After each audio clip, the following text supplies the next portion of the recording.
Hi అండి, welcome to Chittamma వంట. ఈరోజు చిట్టమ్మ వంటలో వంకాయతో పచ్చడి చేద్దామండి. అది ఎలా చేయాలి అనేది ఇప్పుడు చూద్దాం. వంకాయకి మొత్తం కూడా ఆయిల్ అప్లై చేయాలండి.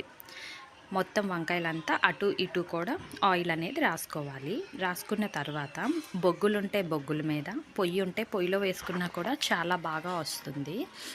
ఆప్షన్ లేని వాళ్ళు స్టవ్ మీద కాల్చుకోండి. చూసారు కదా వీడియోలో చూస్తున్నట్టు మెత్తగా కాల్చుకోవాలండి. మొత్తం బ్లాక్గా అయిపోయి పై తొక్క అనేది తీసేసుకోవాలి. అయిన తర్వాత ఇది కొంచెం చల్లనీటిలో వేస్తారు. వేసిన తర్వాత ఇది ఒక 5 మినిట్స్ వదిలేయండి. తర్వాత రెండో వంకాయ కూడా సేమ్ ప్రాసెస్లో కాల్చుకుంటారు. కాల్చుకున్న తర్వాత దీన్ని కూడా వాటర్లో వేసేయండి. వాటర్లో వేసేసి ఒక 5 మినిట్స్ అనేది అలా వదిలేస్తే ఇది బాగా చల్లగా అయిన తర్వాత మనకి స్మాష్ చేసుకోవడానికి బాగుంటుంది. టమాటాలు కూడా ఒక 2-3 తీసుకున్నట్టయితే చాలా టేస్ట్గా వస్తుంది. దీన్ని కూడా కాల్చుకోవాలి. ఇది కూడా బాగా కాల్చుకోవాలండి. చూసారు కదా వీడియోలో బ్లాక్గా వచ్చింది కదా, ఆ పొట్ట అనేది విడేటట్టు కాలాలండి. కాలిన తర్వాత దీన్ని కూడా వాటర్లో అనేది వేసుకోవాలి. మనకి నిమ్మకాయ సైజ్ అంతా చింతపండుని తీసి నానబెట్టుకోవాలి. ఎక్కువ వాటర్ వేయకూడదు, ఇది థిక్గానే ఉండాలి. కొంచెం వాటర్ వేసి నానబెట్టుకున్నట్టయితే మనకి కొంచెం చింతపండు రసం అనేది థిక్గా వస్తుంది. బాగా స్మాష్ చేసి థిక్గానే ఉండాలి. చింతపండు రసం అనేది పలుచగా ఉండకూడదు.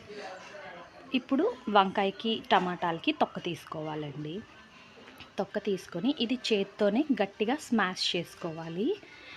ఇది గట్టిగా స్మాష్ చేసుకొని టమాటాని కూడా చేత్తోనే చేసుకోవాలి. ఇది చేత్తోనే టమాటాని కూడా గట్టిగా స్మాష్ చేసుకోవాలి. ఇప్పుడు ఒక ప్యాన్ పెట్టి ప్యాన్లో ఆయిల్ వేసి ఆయిల్ హీట్ ఎక్కిన తర్వాత మన పోపు సామాన్లు అన్నీ కూడా ఇందులో వేస్తాము. పచ్చిమిరపకాయలు, ఉల్లిపాయలు. పచ్చిమిరపకాయలు అనేవి ఎక్కువే వస్తాయి, ఎందుకంటే మనకి పచ్చిమిరపకాయ కారం మాత్రమే ఉంటుంది. ఎండుమిరపకాయలు వేసి బాగా కలపాలండి. ఉప్పు, పసుపు వేసి దీన్ని బాగా వేయించుకోవాలండి.